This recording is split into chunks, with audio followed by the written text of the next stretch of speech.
What is the most important molecule that you need to stay healthy and prevent disease? Hi, this is Dr. Mark Hyman. Welcome back. Now, why have most of you never heard about this? And why is it the secret to prevent aging, cancer, heart disease, dementia, and more? And why is it necessary to treat everything from autism to Alzheimer's?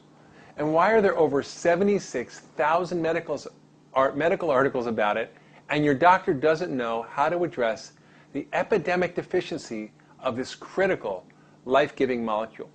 What is it? It's the mother of all antioxidants, the master detoxifier, and the maestro of the immune system. It's called glutathione. The good news is your body produces its own glutathione.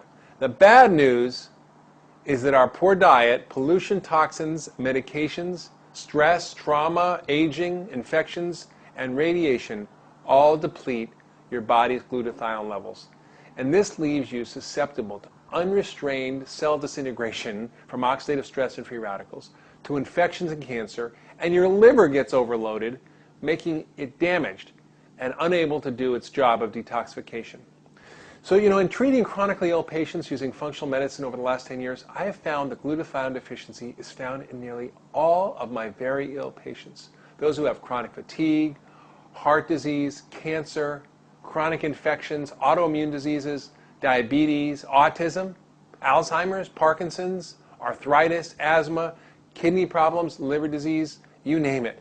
If you're very sick, you likely have a glutathione deficiency. Now, at first I thought this was just coincidental when I saw this, but over the years I've come to realize that our ability to produce and maintain a high level of this glutathione molecule in our bodies is critical to recovery from nearly all chronic illness, and to prevent disease, and to maintain optimal health and performance. And so have the authors of the 76,000 medical articles on glutathione. Okay, so what's glutathione? What does it do for us? And how can we get more of it?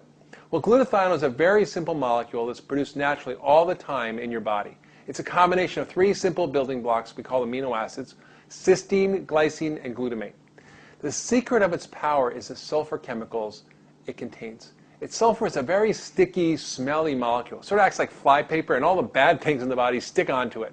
Free radicals and toxins like mercury and other heavy metals.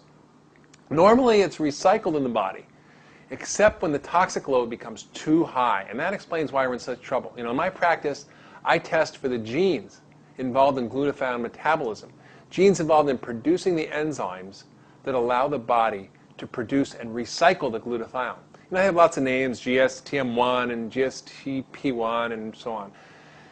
The fact is that we all evolved in a time before there were 80,000 toxic industrial chemicals that were introduced into our world, before electromagnetic radiation was everywhere, before we polluted our lakes and rivers and skies and oceans and teeth with dental amalgams and with mercury and lead.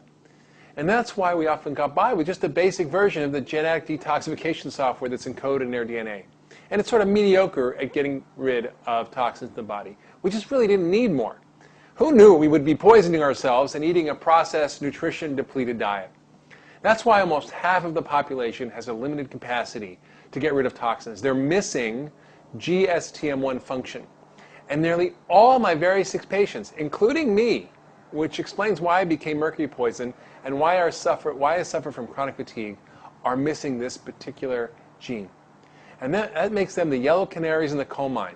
And that may be up to 1/3 to 1/2 of our population who suffers from chronic disease. So why is glutathione so important? Well, it recycles all the antioxidants in the body. It helps us deal with free radicals. And dealing with free radicals is like handling a hot potato, right?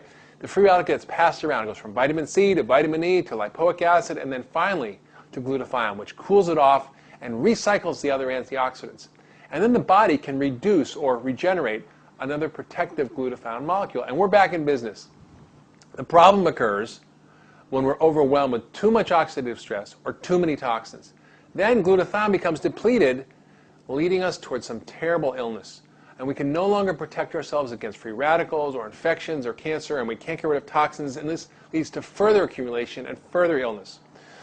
Glutathione is also critical in helping your immune system do its job of fighting infections and preventing cancer, and that's why studies show that it can help even in the treatment of AIDS. Glutathione is also the most critical and integral part of your detoxification system. all the toxins stick onto glutathione, which then carries it in the bile and the stool and out of our body. So that's great. And lastly, it helps us reach peak mental and physical functioning.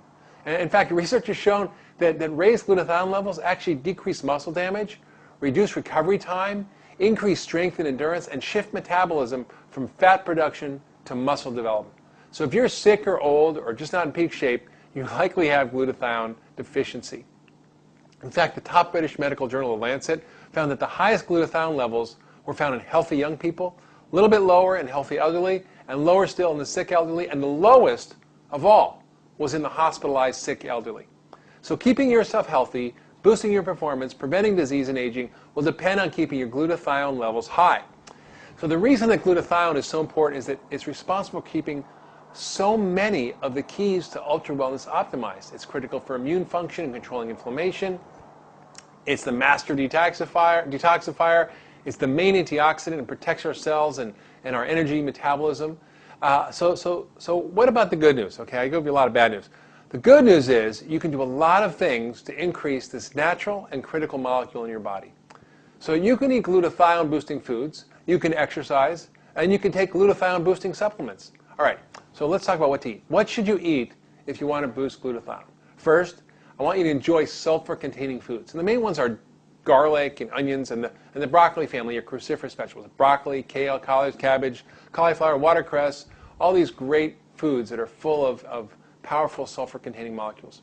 Also, you can use bioactive whey protein. Remember Little Miss Muffet and her curds and whey, right? That clear liquid that comes off on the top of yogurt. This is the greatest source of cysteine and amino acid building blocks for glutathione synthesis. And I'm not a big fan of dairy, as you know, but there's an exception with a few warnings. The whey protein must be bioactive. It must be made from non-denatured proteins, which means the denatured protein is a breakdown of normal protein structure. It should be from non-pasteurized and non-industrially produced milk, which makes it free of pesticides, hormones, and antibiotics. There's one called the Immunocal, which is actually prescription bioactive non-denatured whey protein that's even listed in the physician's desk reference. Okay, what about exercise? What type of exercise? Well, exercise is pretty straightforward. So not over-exercise, because that depletes glutathione, but regular exercise boosts your glutathione and helps your immune system and so on. So start slowly, build up to 30 minutes a day of vigorous aerobic exercise like walking or jogging or sports, which I like tennis or basketball. Strength training, 20 minutes 3 times a week is also helpful. And lastly, you can take some glutathione boosting supplements. So it would be easy just to take glutathione as a pill, right? But the body digests the protein and you don't get the benefits. It also requires lots of different nutrients to support the production of glutathione in the body. So the main factors that involved and need to be taken consistently to boost glutathione, that means every day, I'm going to tell you about. First, besides taking your multivitamin fish oil, supporting my glutathione levels is the most important thing I do every day for my health. So first one I use is something called N-acetylcysteine, or NAC, or NAC.